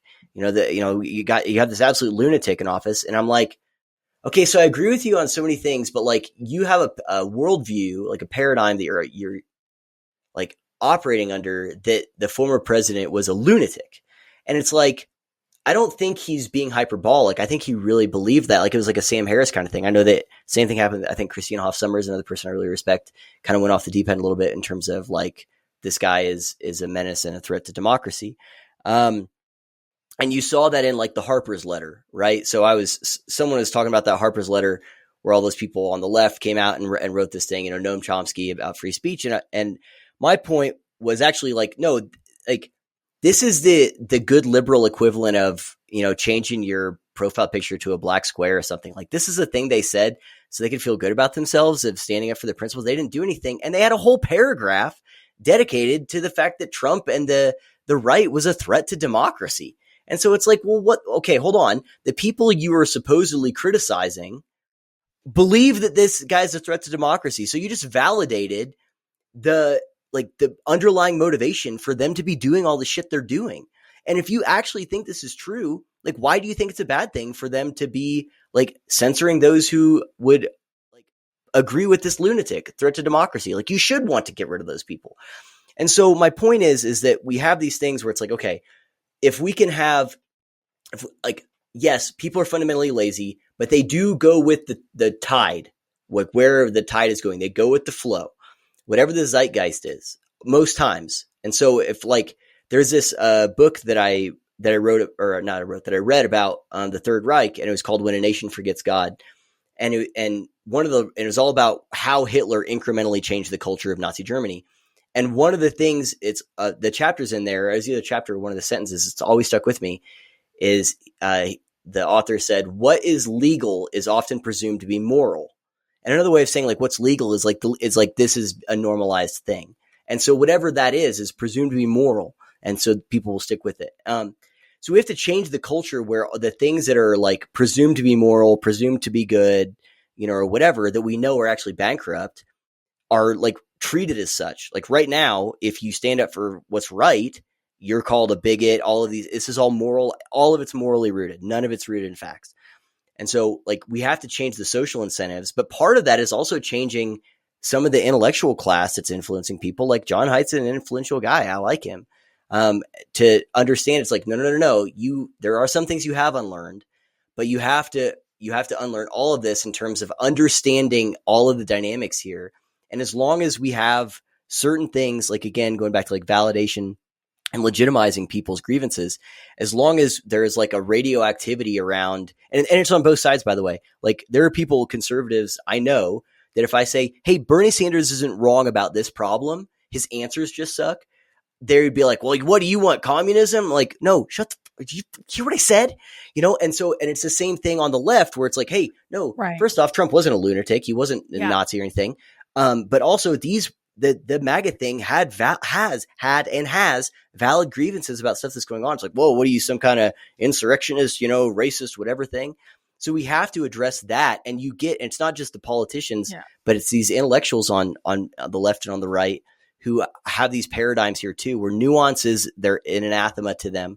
And so, anyway, I don't know where I was really going with that other than to say that we have to change the culture, and that's, we have to get at the morality aspect here that's been tainted. And part of that is also bringing some of these intellectuals along with us, like people like Brett Weinstein, Eric Weinstein, John Haidt, like all of these guys are, people that are like Christine Hoff Sommers, like they are smart, they know what's going on, but there is something with them where they can't quite get on the same page as the more conservative people. Like, I think the reason why, can I go on a little tangent here? Is it okay? I feel like I already started one, but can I do just one brief little rant?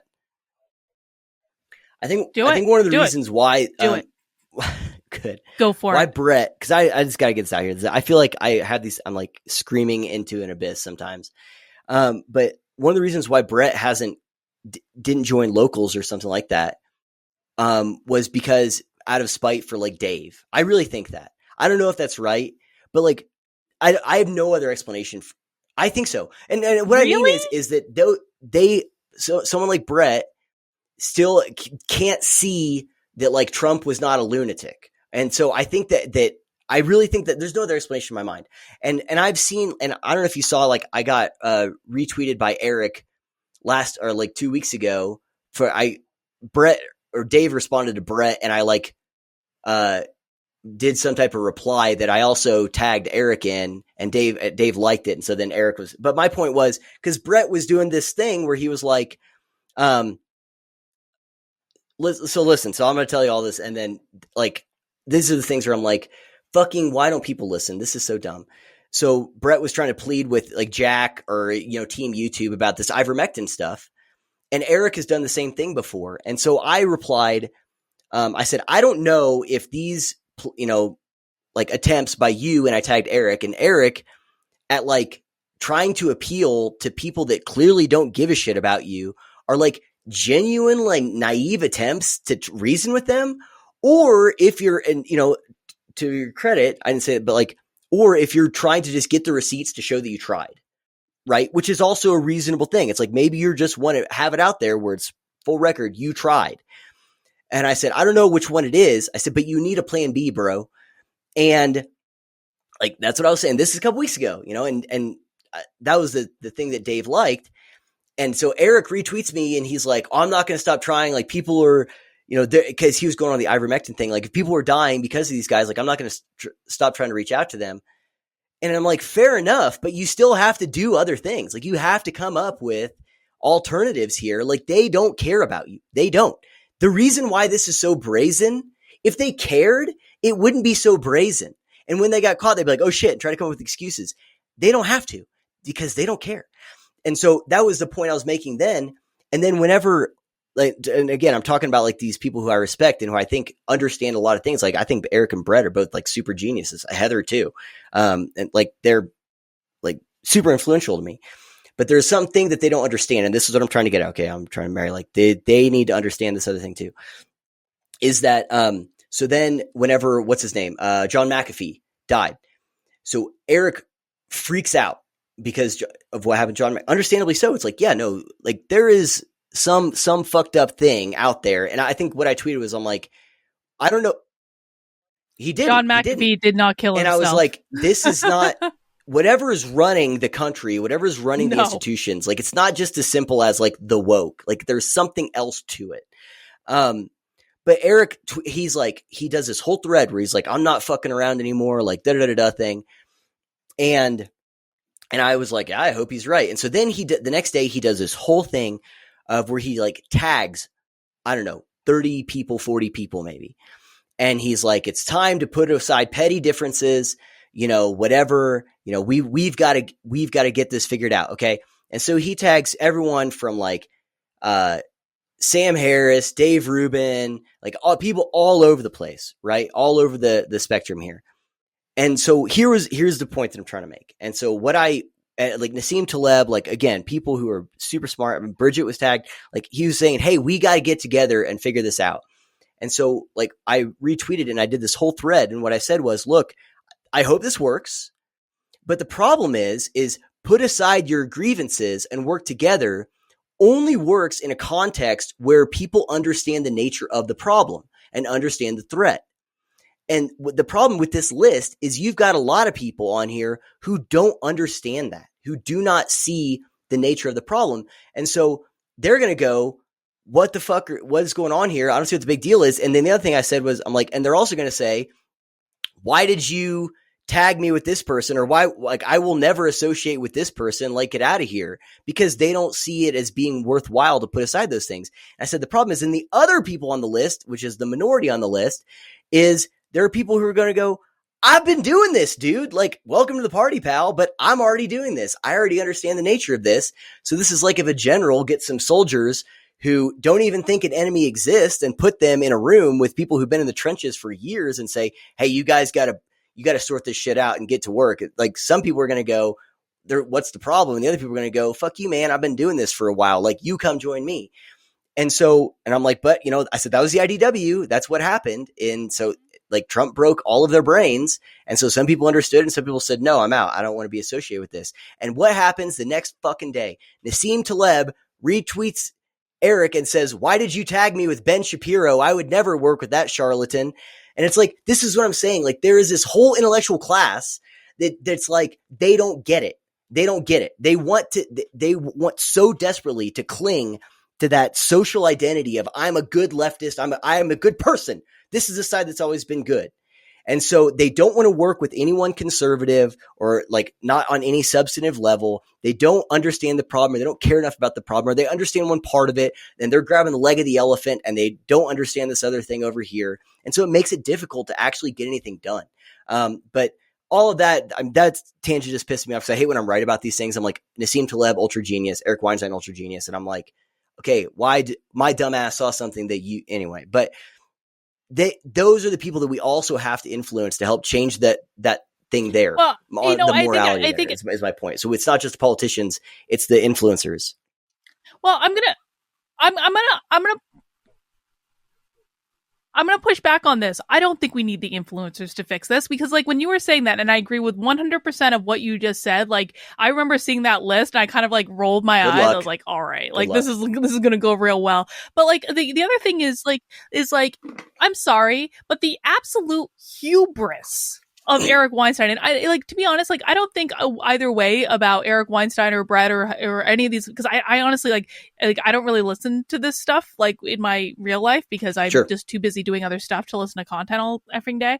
But so I don't think one way or the other about them. I have no opinion. I've never met them. I've never talked to them, whatever. But the absolute hubris to say don't worry, guys. The intellectual dark web's getting back together again. The band's getting back together. And we're going to tell you how to fix all these problems when we don't live your lives. Like when they have absolutely no conception of what it's like to be like an average person in the real world. This is why I go out of my way just to like I really pay attention to what people are saying on Twitter. I go to events in person. I try to talk to like everyone because I want to have a sense of how people are actually functioning in the real world. And I look at someone like Eric Weinstein and I'm sorry, but like I don't see him doing that. And I don't see any effort made to really understand that he is in an extremely different position than the average everyday person. The things that he cares about are not the things that the average everyday person cares about. And I rail on the intellectuals who are intellectualizing all the time, because most of the time I think they're literally just trying to pat each other on the back and high five and feel very smart about,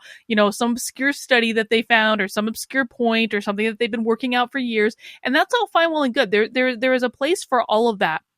But to say that you're going to fix the fucking problem, I'm sorry. You don't even understand what the problem is. And I do not trust anyone with Trump derangement syndrome who does not think, like, maybe you didn't like everything Trump did, fine. Yep. But Trump was not that bad. He was not that bad. Like he did a lot of things right, as evidenced by the fact that now gas prices are going through the roof, inflation is going up. Like there are all sorts of things that have gone horribly awry ever since Trump left office, because Trump did do some things right. And I don't know why people can't look past, like, I mean, listen, like I had Trump derangement syndrome, but I had like a very light case of it. I was still like, you know what, like, you know, life is pretty good. Like we still live in America. Like this is all going to work out. For anyone who really thought that he was like the worst thing to, like that he was like the second coming of Hitler, I'm sorry. I don't trust your judgment on literally anything else. And why should I? If you cannot assess that Donald Trump was not the second coming of Hitler, like, I feel like I've put the bar at an extremely low level for me to trust your input. And frankly, like, you know, I mean, if I was, like, back in the day, like, right after Trump first got elected, I was scared about all this stuff. Like, the Charlottesville thing really freaked me out. And frankly, like, looking back, I wouldn't have trusted my own judgment now. Like, I wouldn't have trusted the person whose judgment had that back then. Like, absolutely not, because I was not thinking through things clearly. I wasn't looking at the full source of information. Like, there were just so many things that I missed. And, you know, thank God I woke up, and I think I do a better job of it now than I did then.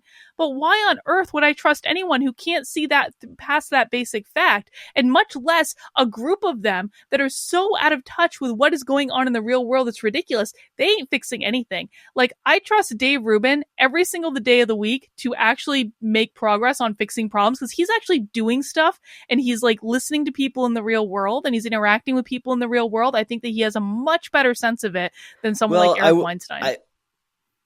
I think maybe not perfect, I agree, but better for the most part. I do think that, I mean, that was the point I was trying to make, right? Is that a lot of those guys are out of touch with certain things that are actually kind of integral to solving what's going on. And so, like, Brett and Heather, I think they're courageous. The reason why their channel got demonetized is because they were like standing up for this ivermectin thing, and is again very similar to the hydroxychloroquine kind of situation. And like they they knew the consequences and they did it anyway. So I mean, I have nothing but love for them. And again, and someone like Eric, like he is really smart. I think to his credit, like, so if I were to kind of steel man a little bit, I don't think he's saying we can solve it for you. I think what he was saying there is we got to at least try to do something. And here are the people that I trust and care about. And like, so when Nassim retweeted it, he said, why are you doing this? Like, which is exactly what I thought was going to happen. And I bet you there was way more of that behind the scenes of people going, why are you tagging me? But Eric said, because I'm scared. And I tagged the people who I trusted, who I thought we could try to do something to make things better. And so my point is, I know that what they're trying to do is right. And these are people who it's like, I think they're oftentimes are wrong in the correct direction. A lot of the left is wrong in the wrong direction. And so, or their intentions are right, but in the wrong direction. And so like, fair enough. But either way, like there is a thing that's missing. And as you were saying that, like one of the things I was thinking about is I do agree with you. And I hate how it does piss me off because I don't know how to solve it. And this again goes back to the power of the media and misinformation. But I hate that, like, was Trump an evil lunatic, or was he, even if you disagreed with his policies, would you say like, okay, he probably wasn't like the worst president ever? You know what I mean? Like, could you say something good about him? Like I could say something good about pretty much any person, even if it was someone I didn't like. Like, could you say something good about it? And so like, I hate that is an incredibly accurate litmus test for people's understanding of the world. The one thing on the other side of it, again, I'm just thinking out loud here, is that it's like, okay, do I need them to have this right in order for them to be right about this other thing they'd be useful about? So to use John Haidt as an example, John Haidt, he moral foundations theory, huge theory, very influential. FIRE, the organization that I think him and Greg Lukianoff both do it, the Foundation for Individual Rights and Education, I think. And they take all these free speech cases in education. It's like, okay, do I need John Haidt to have Trump right in order to do all these other things? Probably not. I don't think I need him to have Trump right in order to do these other useful things. But if he's going to start to apply solutions in an area where you do need to have this MAGA perspective right, then that's a whole nother scenario. And you can go to, like, again, Christine Hoff Sommers, factual feminist, makes great content. Her book, The War on Boys, was fantastic. She called a lot of this stuff way early. I think she wrote War on Boys in like 2000, maybe. I mean, totally ahead of the curve on so much of this stuff. Do I need her to have Trump right in order to speak out against some of this crazy, like, toxic masculinity or whatever kind of thing? Like, no, probably not. But if she's going to be speaking on this issue, then I do need her to have those ideas right. So there is utility in having those people. Like, again, I think a lot of them serve as like the firefighters with the nets of like, maybe I'm not going to tell you how to think about this stuff, but I'm going to provide you with alternative explanations that you haven't been given otherwise. So I'm going to tell you, here's the other side of crime data. Here's the other side of gender wage gap, or here's the other side of this thing. Here's the other side of racial disparities. Do with this what you want. I think those people are useful for that. But on the other side of it, like you said, someone like Dave, I mean, that was the point I was trying to make in the tweet. I'm like, these people have been trying it. They've been doing it. They've been in the trenches. So to tag the people who are actually fighting this and say, hey, you guys, get in the fight. It's like, you join me, man. Come along. Happy to have you, Like, where were you? That's the point. And that I'm trying to make there is, it's like, that really, and this going to the Harper's letter again, it's like, it sounds shitty to say, but it's like, no, really, it's it's those good liberals that are left that, again, even someone like Ben Shapiro, who it's like, I don't necessarily like everything that he says or does or his perspectives on stuff, but like, he is still doing stuff. I think the Daily Wire making independent content, like, I think they made a movie, they're going to make another movie. Like, I've actually come around to that. I'm okay with an alternative competing institution in that realm. Mm-hmm. But at least they're doing something. And so there are all these other people who they're kind of doing some stuff, kind of not. But they need to if they're going to be speaking, here's what I'll say. Because again, I'm thinking out loud, trying to process this. If they're only going to be in the one area that they're good for, great. If John Haidt just wants to do all that other stuff, rock on. If he's just going to do fire stuff, if he's just going to do moral foundations, fine. But the minute those people get into the political stuff and the MAGA left versus right on the political level, if you don't have that right, then you're actually more of a detriment than like useful. You're going to be hurting it more because you're coming in with wrong perspectives about stuff. So as long as they're operating in the realm where they are experts, great. And that's why I say we do need those people. Like moral foundations, we need that. We need the Christine Hoff Summerses, the stuff that Brett and Heather do when they talk about the evolutionary lens. Like they're probably like it's useful. It's really good and useful stuff. But when it starts to bleed over into, and they try to use that to inform stuff that they have probably a fundamentally misallocated understanding of, or just fundamental misunderstanding of in the first place, then that's where we get into trouble. So I don't want to dismiss like them entirely. I think we do need those people like desperately. I really believe that. But we need them to, to use I don't know if this is the right way. It sounds harsh, but to stay in your lane on some of this stuff, where it's like, if you don't understand MAGA, if you don't understand libertarianism or whatever thing, then you probably shouldn't, get informed and then speak into it. But otherwise stay out of the way. But there's something wrong with the intellectual class, and that's why I do want them.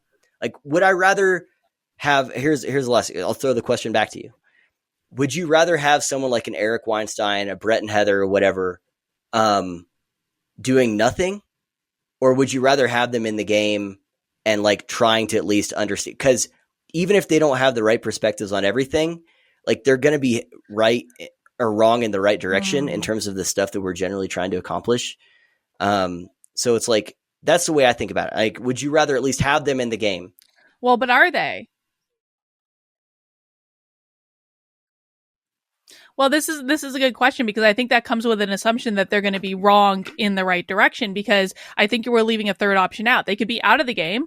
They could be in the game, and they could be, at least like trying to move us in the right direction, or they could be in the game and think they are moving us in the right direction, but they're actually moving us in the wrong direction. And if their perspective is fundamentally flawed and they're not seeing reality clearly because of Trump derangement syndrome or whatever else. And again, I don't have any particular problem with, Eric Weinstein or Brett Weinstein. I don't know them. I don't really listen to what they say all that much. But like, if they're going to be wrong in the wrong direction, but think they're being right, they're in the right direction, that actually is a much bigger problem than them just not being involved at all.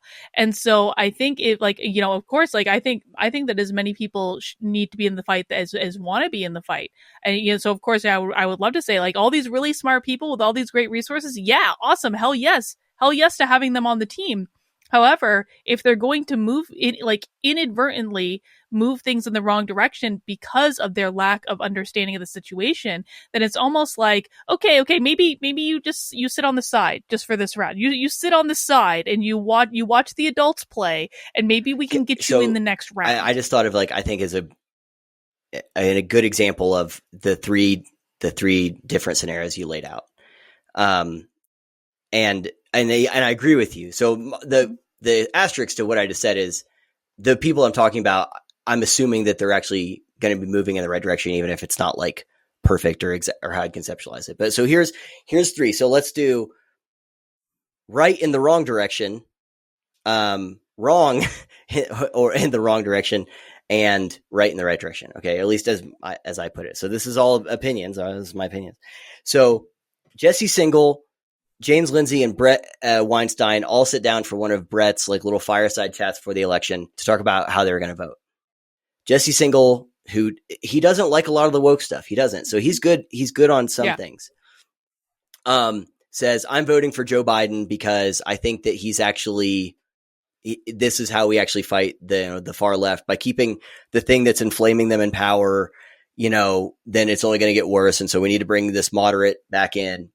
And so he's someone who I'm like, that guy he actually understands some of this stuff, but he's so far off in terms of how way he thinks solution is.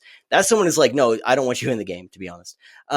Because he's wrong, and a little bit right, but he's in the wrong direction. Like, thinking that Joe Biden is what's going to solve all of this crap, like far left orthodoxy, is just nuts.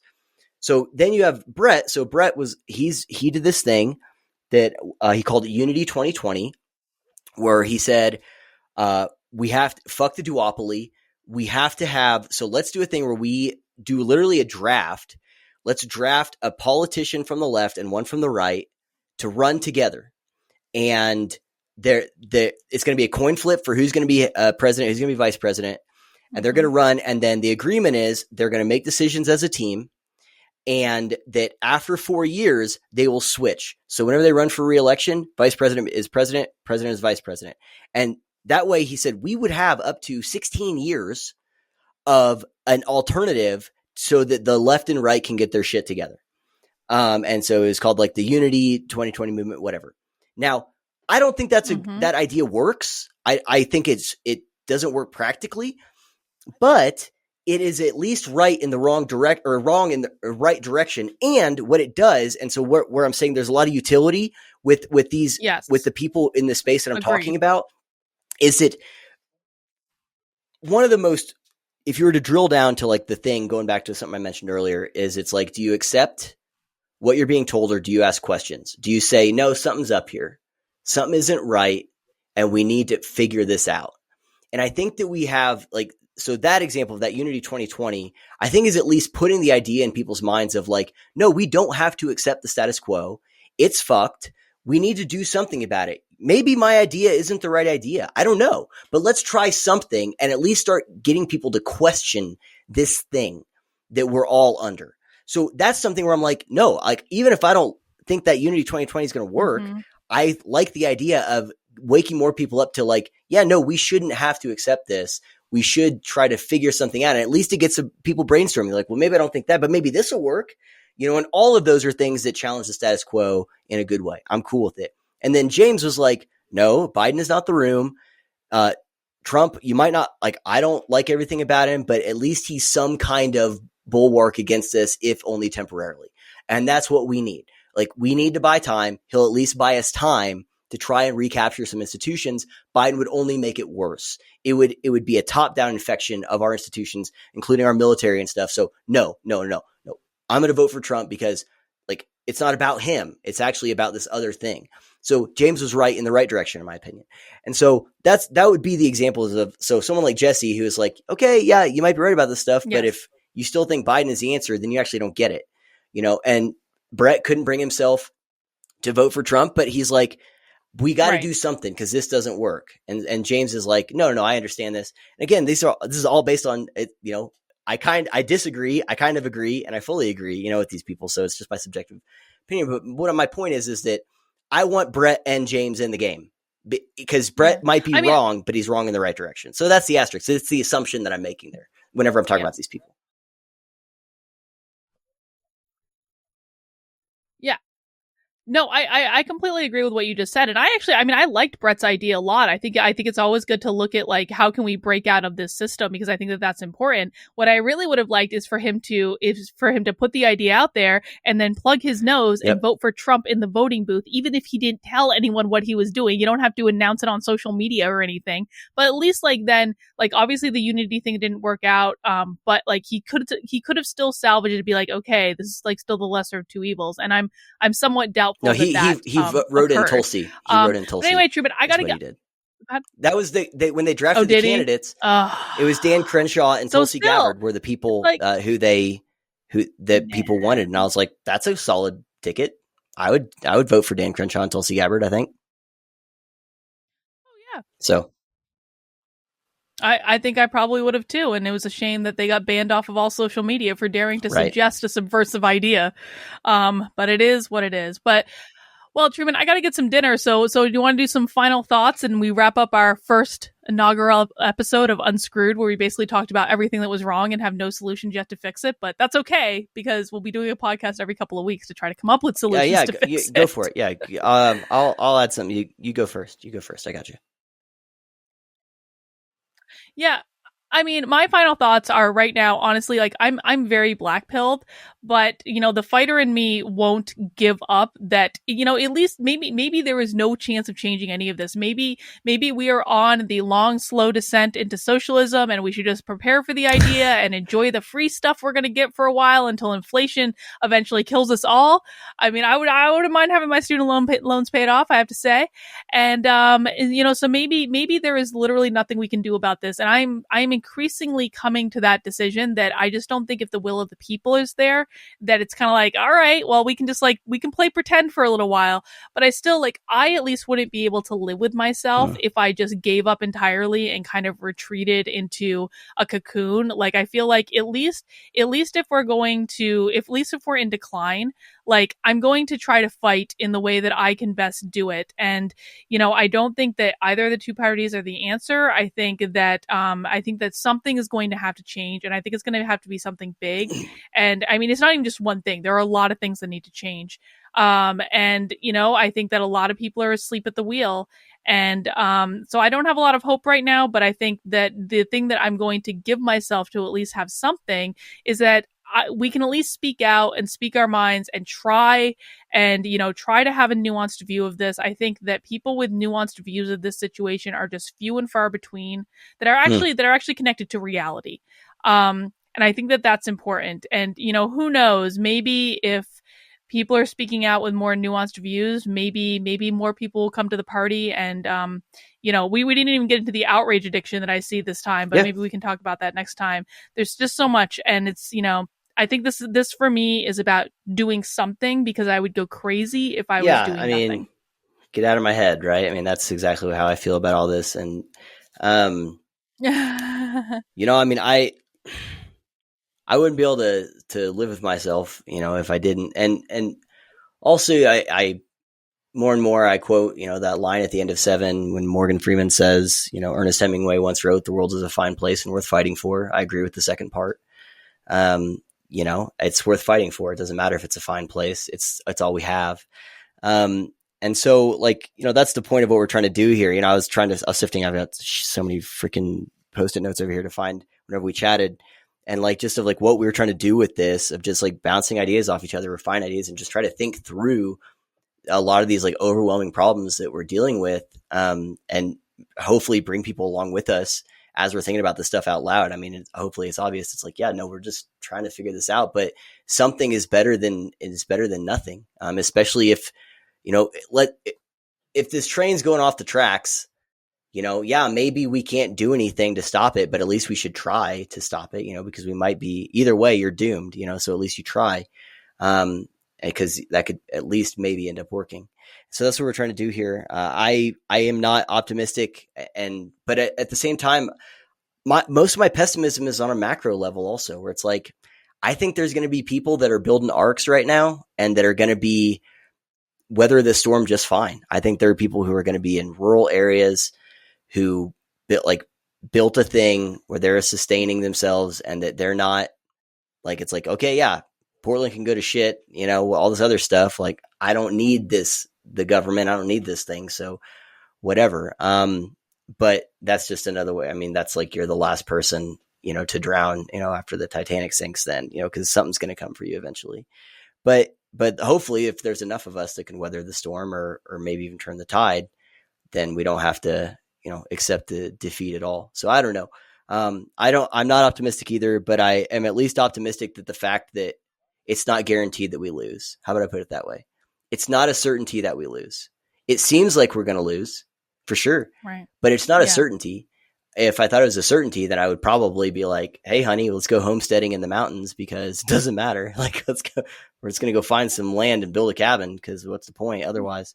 So, and I think that's, I don't know, maybe hopefully something you agree with. It's not a certainty that we lose. So we have to at least lean into that. Yeah, no, I don't. I agree. I don't think it is a certainty that we lose either, but a lot more people got to get in the game for us to have any hope. And maybe, you know, maybe that's something that we can do with this is, you know, try to help people get in the game in ways that make sense for them, because it's not going to be the same thing for everyone. And God knows we don't need everyone else to have a podcast in the world. We don't want the competition. Too many. I'm worried about that, actually. But you know, we just have to do the best we can. I'm worried about that, to be honest. Oh yeah. Yeah. But no, that was one of the things we talked about, levels of engagement right here, of how people can have different levels of engagement in terms of fighting this. So yeah, anyway, so there's a whole bunch of stuff there. I'm hungry too. Seems like a good place to end it. Well,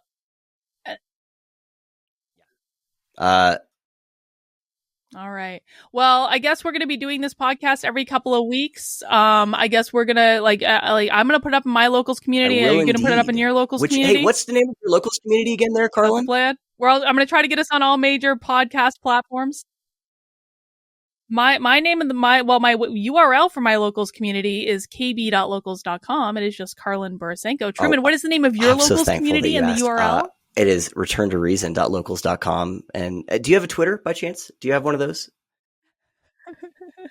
Or a YouTube or anything like that? I do. I am Dr. DRKA. Yes, Dr. Carlin B on Twitter, DRKARLYN, and of course on YouTube, I'm just Carlin Borisenko. How about you? Are you on the Twitters and the YouTubes? I recently migrated from MySpace and LinkedIn, but yeah, so it's YouTube Return to Reason and Twitter My Mundane Mind. So please follow Carlin, follow me if you're interested in this. If not, well then, why are you even here? Why'd you watch the end of this video just not to be interested, guys? That's ridiculous. Well, then piss off. You've been listening to us for like 2 hours and you're not interested in it. At least they stuck through the movie. Well, I'm going to try to get this up on all major podcast platforms. Yeah, well, exactly. We got to celebrate the small wins. Well, we're going to try to get this up on podcast platforms. I'll probably put it on my YouTube. Truman will do whatever he does with it, probably on his YouTube and locals as well, just to start off. We'll do this every couple of weeks. And thank you guys for joining us for the inaugural episode of Unscrewed. Peace.